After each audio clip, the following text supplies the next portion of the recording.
Zimbabwe cricket তো বোঝা গেল, সেটার খোঁজ খবর আমরা মোটামুটি সবাই রাখি জিম্বাবুয়ের ক্রিকেটের। বাকি কি দেখলেন? জিম্বাবুয়ে আসলে প্রাকৃতিক প্রাচুর্য অবশ্যই আছে, কিন্তু সেই দারিদ্র তো আছেই। এবং এতই দরিদ্র তারা যে ওই তো সেই একই একবেলা খাবারের বেশি তারা সামর্থ্য নেই খাবার। এবং দ্রব্যমূল্যের দাম অনেক বেশি, আচ্ছা, অনেক বেশি, সাধারণ মানুষের আয়ত্তের বাইরে। মানে পুরো আফ্রিকা মহাদেশে কি এই বিষয়টা আছে বর্তমান? না, পুরো আফ্রিকা পুরো মহাদেশে আফ্রিকা মহাদেশে আমি দেখিনি। কেনিয়া, তানজানিয়া, রুয়ান্ডা, উগান্ডায় মানে এটা বেশ সহনশীল। সহনশীল, হ্যাঁ, ওকে। তারপরে ইথিওপিয়ায়ও সহনশীল সব দাম দাম, কিন্তু ট্যুরিস্টদের জন্য বেশি, কারণ আমাদেরকে গাইড গাইড ভাড়া করে যেতে হয়, অনেক সেটা আমাদের। এক্সপেন্স থাকে, এছাড়া ওকে। এছাড়া আমার মনে হচ্ছে খাদ্যদ্রব্য ইত্যাদি সহনশীল অবস্থায় আছে। আর বাকি যে আমি দেখলাম Botswana, Zambia, Zimbabwe, Mozambique, Malawi, দ্রব্যমূল্যের দাম এত বেশি যে আমাদেরই আমরাই ওটা আর কি অ্যাফোর্ড করতে পারবো না। আর বাবা, সাধারণ মানুষের তো মানে কাল ঘাম ছুটে যাওয়ার মতো অবস্থা, যে তাহলে যেহেতু মানুষ কিভাবে টিকে আছে এইসব খুব দেশে? খুব মুশকিল, খুব কষ্ট করে তারা টিকে আছে। আচ্ছা। কারণ ওদের তো আমাদের আমাদের এশিয়ার মতো আমাদের আবাদি জমি নেই। ওদের বেশিরভাগ জমি হচ্ছে ব্যারেন। আর খনিজ সম্পদ যা আছে সেগুলো উত্তোলনের ব্যবস্থা নেওয়া হচ্ছে না বেশিরভাগ দেশেই।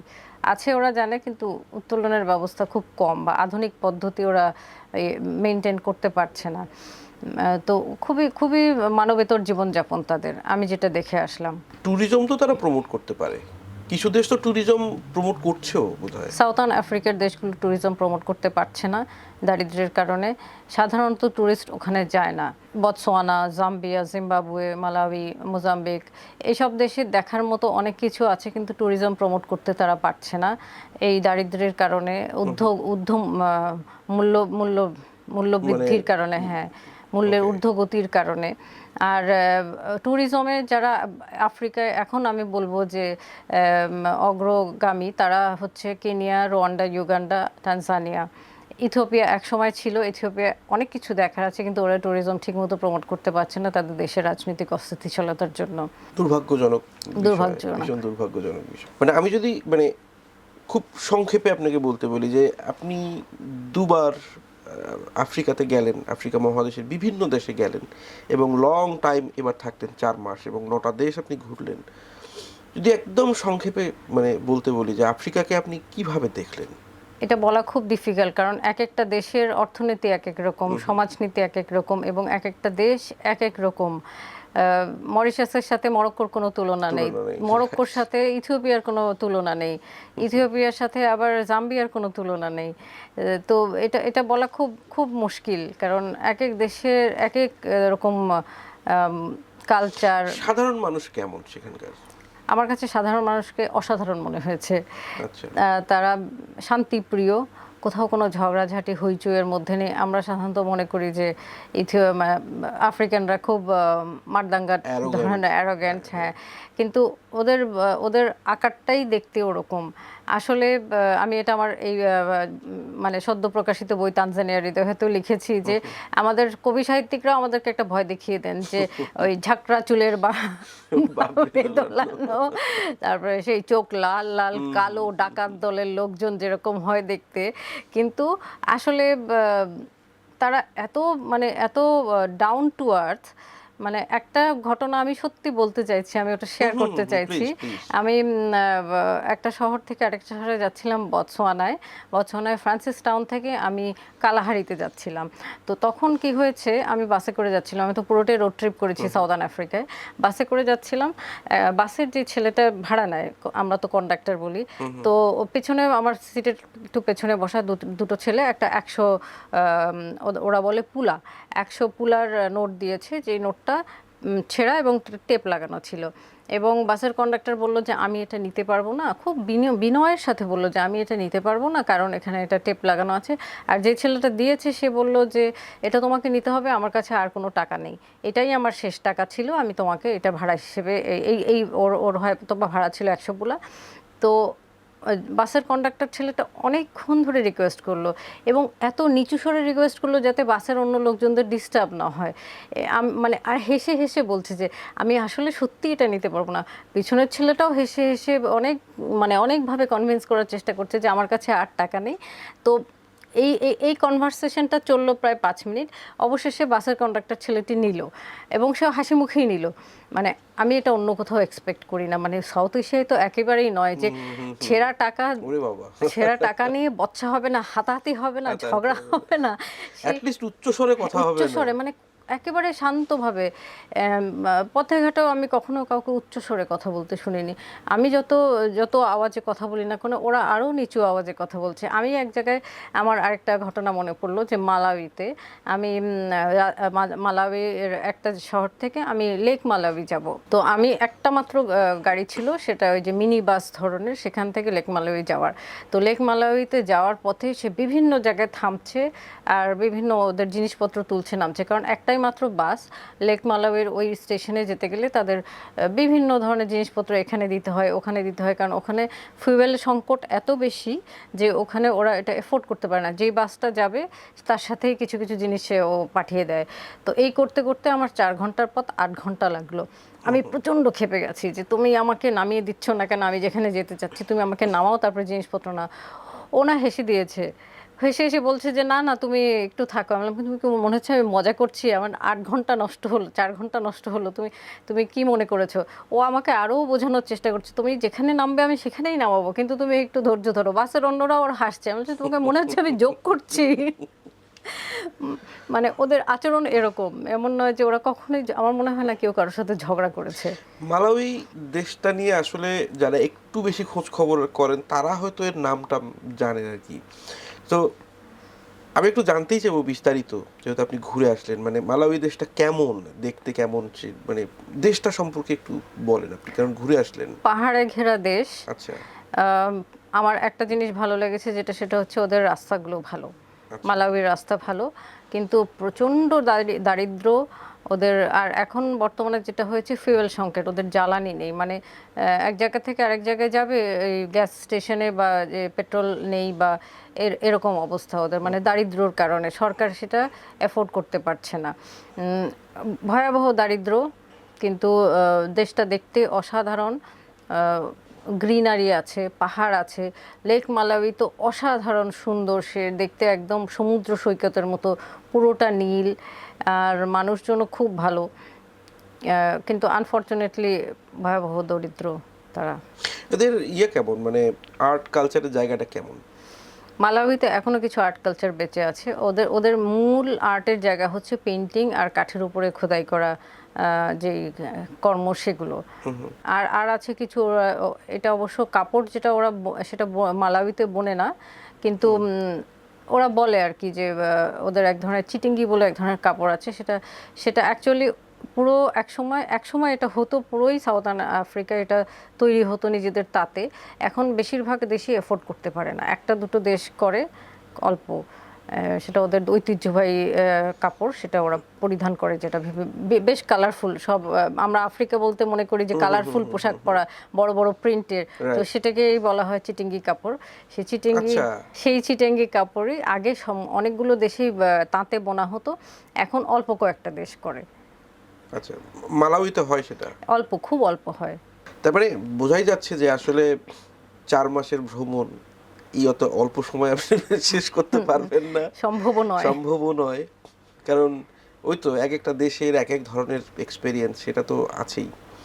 আর আফ্রিকা মানে তো একটা বর্ণিল ব্যাপার আমরা দেখি, যেটা এইটা কি এরকম, মানে আমার কাছে যে মনে হয় যে ধরুন যে আপনি তো নিজে দেখে এলেন, অনেকগুলো দেশ দেখে এলেন আফ্রিকার, যে এই যে রঙিন বর্ণিল আফ্রিকা, এটা দেখিয়ে এর ভেতরের যে মানুষ, মানে সেগুলোকে ঢেকে দেওয়ার কোনো প্রয়াস দেখে আপনার মনে হয়?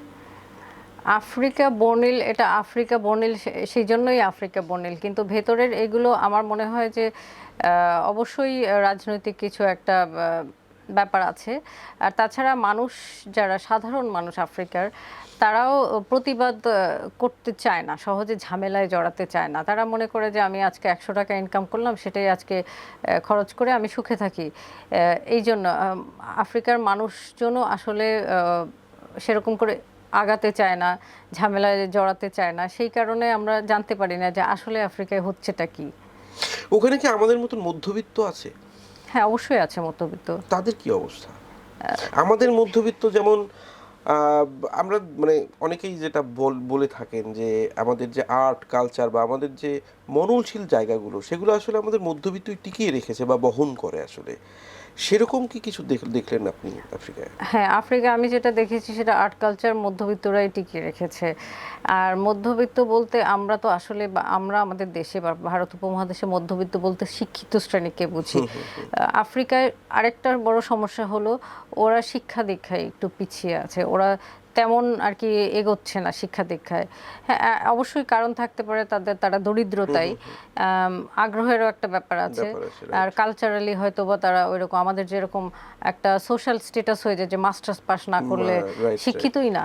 আমরা রাইট। এসএসসি এইচএসসি পাস এটা কোনো কোনো কিছুই না। এই ঘটনাই তো না ওদের আসলে। এসএসসি এইচএসসি পাস মানে আছে যথেষ্ট পড়াশোনা করে ফেলেছে, এখন ইনকামে মন দাও। তো যেমন ইউরোপ আমেরিকায় যেরকম হয় আর কি। কিন্তু আমাদের এখানে সোশ্যাল স্ট্যাটাস মানেই আমাদের মাস্টার্স পাস করতে হবে। তো শিক্ষার সাথে সাথে কিন্তু রুচিটাও যোগ হয়। জড়িত, হ্যাঁ। হ্যাঁ। তো সেটার জন্য ওরা আসলে অতখানি শিক্ষা নিতে পারে না। আরেকটা কারণ আছে, এত দরিদ্র, ওদের শিক্ষার জন্য টাকা পয়সারও জোগাড় করতে পারে না। তো একটা স্টেজ পড়ার পরে ওরা ছেড়ে দেয়। সেই কারণেই শিল্পটা ওরকমভাবে যতখানি ওরা শিল্পে সমৃদ্ধ, শিল্পটা সেরকমভাবে বিকশিত হয়নি। আচ্ছা, ওইদিকে আর্ট ইনস্টিটিউট আছে আফ্রিকার? আফ্রিকা তো অনেকগুলো দেশ আছে, কিছু কিছু দেশে আর্ট ইনস্টিটিউট আছে, কিছু কিছু দেশে বংশ পরম্পরায় ওরা আর্ট করছে। আচ্ছা। হ্যাঁ, যেমন জিম্বাবুয়েতে আমি একটা আর্টের গ্যালারিতে গিয়েছিলাম, একটা স্কাল্পচার পার্কে গিয়েছিলাম। ওদেরকে আমি জিজ্ঞেস করেছি যে তোমরা কি আর্ট ইনস্টিটিউটে পড়ে এসছো? ওরা বললো যে না, আমার বাবা করতেন এটা বা আমার মা করতেন, আমরা তার থেকে শিখে এই স্কাল্পচারগুলো করছি। এবং অসাধারণ স্কাল্পচার, সে শত শত স্কাল্পচার আমি দেখেছি, একটার সাথে একটার মিল নেই, এবং প্রত্যেকটা মিনিংফুল স্কাল্পচার। মানে ওটা দেখলে অনেকেই বলবে যে এটা খুব আর্ট ইনস্টিটিউট থেকে পাশ করা কারো স্কাল্পচার হতে পারে। আবারও বলি যে আপনার এই দীর্ঘ অভিজ্ঞতা এবং এত বর্ণিল অভিজ্ঞতা, সেটা নিশ্চয়ই আপনার আসলে এত স্বল্প সময়ে বলে শেষ করতে পারার কথা নয়। এবং সেটা আফ্রিকা বলে, সেটা তো আমাদের অনেকেরই আসলে আগ্রহটা আছে। তো আমি আসলে যেটা জানতে চাই যে এই আগ্রহের জায়গা থেকে আমাদের এখান থেকে যদি কেউ যেতে চায়, আসলে তাদের জন্য করণীয়টা কি? কারণ সেখানে তো অনেকগুলো দেশ, পাসপোর্টের একটা ভিসার একটা ব্যাপার ভিসার আছে, একটা ব্যাপার হ্যাঁ। আছে, হ্যাঁ। সেগুলো আসলে কিভাবে ম্যানেজ করতে পারে একজন মানুষ যদি যেতে চায়? ভিসার বিষয়ে আমি সাউথার্ন আফ্রিকায় ভীষণ নিরাশ ছিলাম।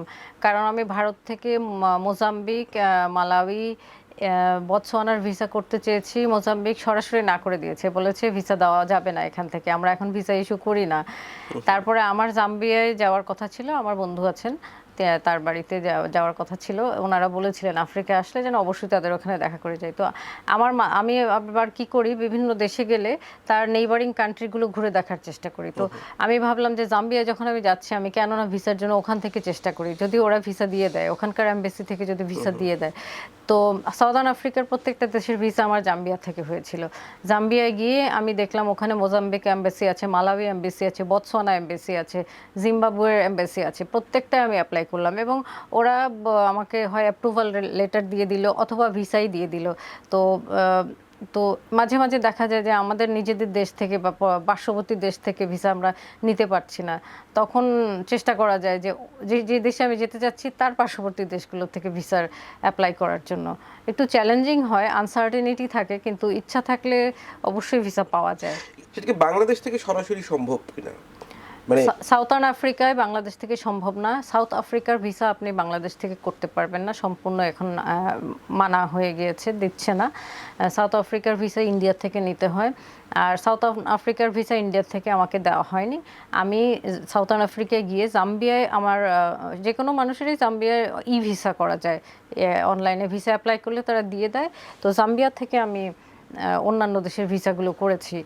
আর ইথিওপিয়ার ভিসা অনলাইনে করা যায়, মরক্কোর ভিসা এমবাসিতে গিয়ে বা অনলাইনে করা যায়। তার মানে হচ্ছে যে এখান থেকে যদি কেউ ভারতে যায়, ভারত থেকে ভিসার একটা ট্রাই করতে পারে, যদি দেয় তারা। যদি দেয় যেমন তারা। আমি পাইনি ভিসা, ভারত থেকে আমাকে সাউথার্ন আফ্রিকার কোনো দেশের ভিসা দেওয়া হয়নি। আর এখান থেকে যে দেশগুলোতে আসলে যাওয়া যায় বাংলাদেশ থেকে, লাইক মরিশাস কিংবা মরিশাস মরক্কো, ই ভিসা নিয়ে, ই ভিসা নিয়ে মরিশাসে অবশ্য এমবাসি ফেস করতে হয়, সেটা এমবাসি, ওকে, কাছাকাছি দেশ আছে ভারত বা থাইল্যান্ড থেকেও নেওয়া যায়। সেটা করে তারপরে কাছাকাছি কোনো একটা দেশে গিয়ে সেখান থেকে আসলে ভিসা ট্রাই ট্রাই করাটা, করাটা মানে ট্রাই করা যেতে পারে যেতে পারে। আসলে। হ্যাঁ, আমিও শিওর ছিলাম না যে আমাকে ভিসা দেওয়া হবে কিনা জাম্বিয়া থেকে অন্যান্য দেশের। আমি জাস্ট ভেবেছি যে এখান থেকে ট্রাই করলে যদি দেয়, কারণ আমার এই লম্বা 4 মাসের প্ল্যানও ছিল না। আমি ভেবেছি যে যদি ভিসা না দেওয়া হয় তাহলে এটা আরো শর্ট হতো ট্রাভেলটা, কিন্তু এখন ট্রাভেল লং হয়ে গেছে কারণ আমাকে ভিসা ওরা দিয়ে দিয়েছিল। আচ্ছা, তাই মানে তখন আর ব্যাক আসার কোনো হ্যাঁ, ইচ্ছা ছিল না না আসলে ইচ্ছা ছিল আপনার। না আমি আসলে। হ্যাঁ বুঝতে পারছি যে ইচ্ছা ছিল না, হ্যাঁ উপায় ছিল কিন্তু ইচ্ছা ছিল না। হ্যাঁ, ইচ্ছা ছিল না। এইবার আমি আপনাকে একটু মানে একটু তুলনামূলক আলোচনা করতে বলবো যে আপনি প্রথমবার যখন গেলেন তখন আপনি সাফারি তে গেছিলেন বেসিক্যালি আর কি, তারপরে তো অন্য জায়গায় ঘুরেছেন। সাফারি আপনার কাছে খুব কালারফুল, নাকি এই যে 4 মাসের রোড ট্রিপ, সেটা কোনটাকে আপনি তুলনামূলকভাবে, যদিও আসলে দুটোর এক্সপিরিয়েন্স দুই রকম, তারপরেও যদি আমি বলি আর কি। সাফারি ছিল অর্গানাইজ ট্যুর, আমাকে একটা জিপ নিয়ে ঘুরে ঘুরে দেখাবে, দেখাবে। কোথায় কি আছে ওরা জানে, একেবারে পুরোই অর্গানাইজড। এবং ওরা অভ্যস্ত টুরিস্ট নিয়ে, ওরা জানে যে কোথায় কি দেখাতে হবে, আর টুরিস্টও জানে যে হ্যাঁ আমি ওদের সাথে আছি, আমি তো এগুলো দেখবই।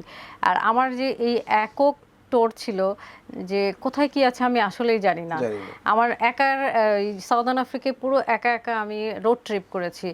এমনও হয়েছে যে পরের শহরে যাওয়ার যে ঠিক সময়ে যেতে পারবো, এমন হয়েছে যে আমি ফ্রান্সিস টাউন, বতসোয়ানার ফ্রান্সিস টাউন থেকে আমি যাব জিম্বাবুয়ের হারারে শহরে, আমাকে বলেছে রাতের মধ্যে পৌঁছে দেবে, এখন বাস পৌঁছেছে পরদিন সকালবেলা, এরকম হয়েছে। তারপরে দেখা গেল যে মালাউই, আমি যেটা বললাম যে 4 ঘন্টার রাস্তা 8 ঘন্টা, আমি তো শিওর ছিলামই না, নিশ্চিত ছিলামই না যে আমাকে আদৌ ওই লেক মালাউই পৌঁছাতে পারবো কিনা। তো এত অনেক অনিশ্চয়তা ছিল এই সাউদার্ন আফ্রিকার ট্রিপে। আবার ইথিওপিয়াও একই অবস্থা, যে আমি ইথিওপিয়া গিয়ে যে সাথে সাথে শো করতে পেরেছি তা না, আমার খোঁজ নিতে হয়েছে ওই জায়গায় এখন নিরাপদ কিনা, যাওয়া ট্যুরিস্টদের জন্য পারমিশন দিচ্ছে কিনা, বা ওখানে আমার থাকার ব্যবস্থা কি হবে, আমি কিভাবে ঘুরে বেড়াবো। তো ইথিওপিয়ায় গিয়ে আমি একটা একটা শহর করে এরকম করে মানে নিরাপত্তা দেখে এবং ইত্যাদি পারমিশন পাওয়া যায় কিনা এসব দেখে তারপরে করতে হয়েছে। সম্পূর্ণ অনিশ্চয়তার উপরে এই ট্যুরটা আমি করেছি। তার মানে আপনার জন্য আসলে এই ট্যুরটাই মনে হচ্ছে অনেক বেশি এক্সাইটিং এক্সপেরিয়েন্স। ছিল, এক্সপিরিয়েন্স ছিল, এবং আমার জীবনের বেস্ট ট্যুর ছিল এটা। সেটা তো খুবই স্বাভাবিক, এত রোমাঞ্চ আপনার তো বেস্ট ট্যুর হবে। অ্যাডভেঞ্চারাস। আপনি কোনো এক আঙ্কেলের ছবি দিয়েছিলেন, যার, ডেভিড আঙ্কেল, হ্যাঁ ডেভিড আঙ্কেল, মোজাম্বিকের। ডেভিড আঙ্কেলের গল্প শুনে আমরা শেষ করব।